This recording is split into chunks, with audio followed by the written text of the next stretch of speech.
On of hands, I invite all of you now to join in silent prayer for those who will be anointed.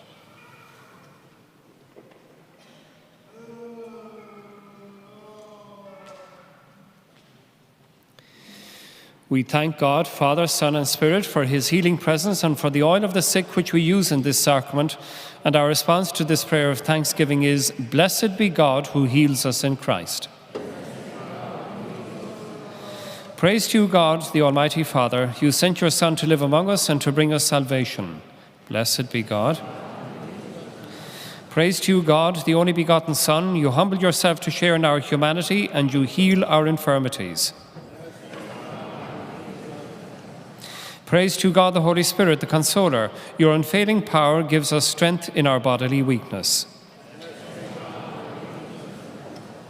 God of mercy, ease the sufferings and comfort the weakness of our brothers and sisters, whom the Church anoints with this holy oil. We ask this through Christ our Lord. Amen. Thank you.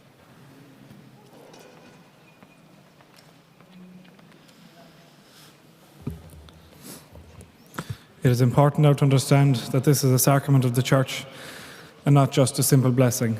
So for this reason, only those in the congregation whose health in mind or body is seriously impaired by sickness or old age receive this sacrament. Therefore, you should not ask for it unless you are genuinely sick or weakened by old age. This sacrament should only be received once a month. Those of you who are sick and who are about to receive the sacrament are asked to please remember the following. Please give the priest your Christian name so that he can call you by name as he brings you in a personal way Christ's healing love. The priest will anoint you on the forehead, and your response to his anointing prayer is Amen. He will then anoint you on the hands, and your response again is Amen. We ask you not to hold anything in your hands during the anointing.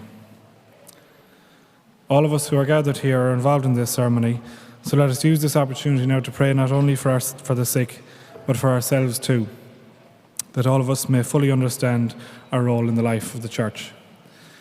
Those of you coming forward for anointing are asked to come forward through the central aisle of each chapel and return by the side aisles. Those of you seated along the front bench, just remain where you are and we will come to you. If you may not be able to come forward from your seat, just let one of us know or one of the clergy know, and again we will come to you.